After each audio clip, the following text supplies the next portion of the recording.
I struggled all through school. All through school. The last time I took an English class, I got a fail.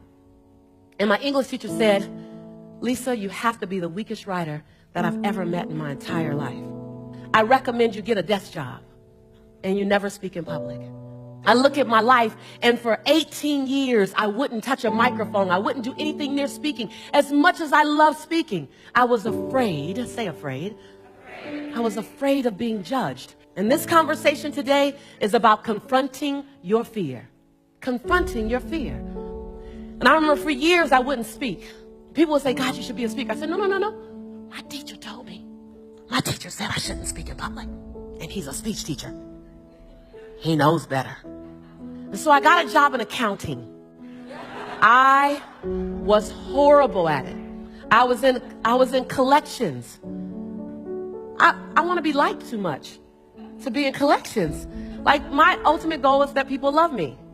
So I'm in collections. I'm calling people, telling them they have to pay. They're telling me that they can't pay.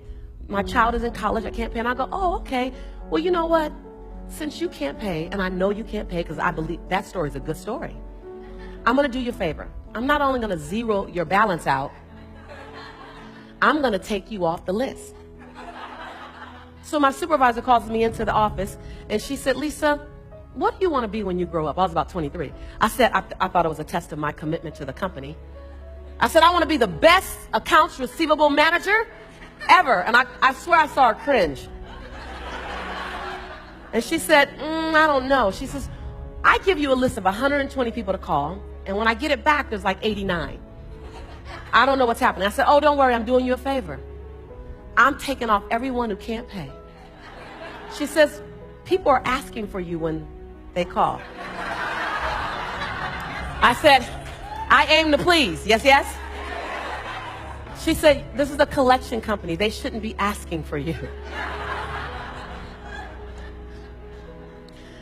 She said, I have to release you to find your dream. I said, release me to find my dream. Do I clock in tomorrow and look for it here? She said, no. And so I got fired. 22 years later, I walk out on stage in front of 3,300 women. And this woman, when my sizzle reel was playing me on Oprah, Larry King, this woman's in the front row and she's crying. And all while I'm speaking, she's crying. And I go, you know, I can bring up a few tears, but I'm like, haven't even gotten started yet. She's crying.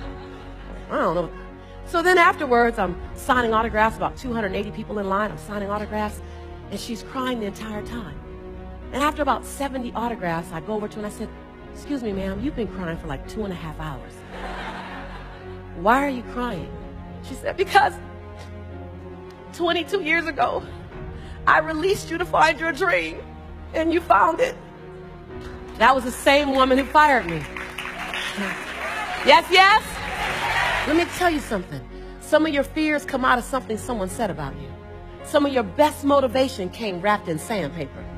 Some of your best motivation didn't come wrapped in love and came with warm cookies and milk. It came wrapped in sandpaper. It came wrapped in thorns. It came wrapped in that divorce. It came wrapped in the loss of a loved one. It came wrapped in something that didn't work. Some of your best motivation that you needed, some of the best lessons that you need to learn came wrapped in sandpaper. Yes, yes?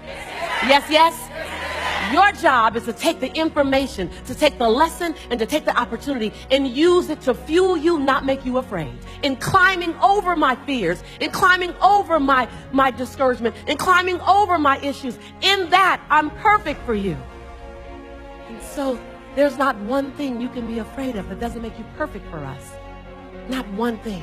Not one thing you can go through. Not one thing you can come through. Not one thing you can be on your way to that doesn't make you perfect. Say perfect. Say perfect. To do that thing that you've been designed to do. To say that thing you've been designed to say. To bring that experience that you've been called to bring. You are perfect. Say perfect.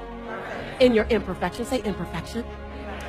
When you become perfect, really, we no longer can relate to you. So are you willing to go to the edge and hold fear in one hand and passion in the other and leap?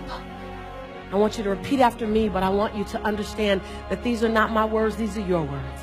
I was just asked to bring them to you so you can say them to yourself. I stand here In my greatness, I own my light. I own my brilliance. I am bold. I am courageous. I'm perfect in my imperfection. This is my time. This is my time. I'm bright enough.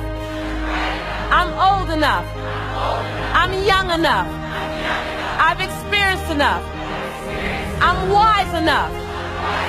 I understand that I am enough.